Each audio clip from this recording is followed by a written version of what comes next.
آفرین به فدراسیون فوتبال، عجب نقشه بکری، دمتون گرم. معلومه شما کی هستید دیگه. النصر امارات درخواست میده بازیشو بندازن عقب. همون تیمی که با تیم سومش اومده آزادی جلوی تیم حکومتی بازی کرد، تیم پیروزی، بازی استقلال رو نمیندازین عقب. دربی و میان یه مصاحبه‌ای درست میکنین که باشگاه پیروزی هم درخواست داره بندازین عقب به خاطر آماده نبودنش. شما مگه پشت پرده با پیروزی نبستید نترسید حواسمون بهتون از تو دربی؟ مگه هدف فدراسیون فوتبال حذف استقلال از آسیا نیست؟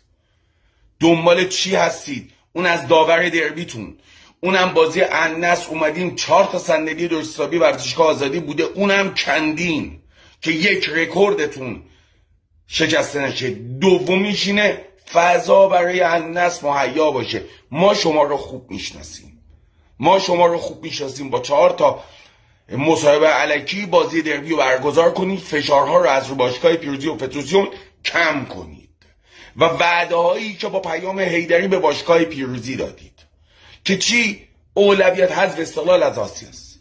به کوری چشم شما استقلال مثل بازی الریان سربلند میاد بالا. اینو گوش کنید، بکنید تو مغزتون. کثافت.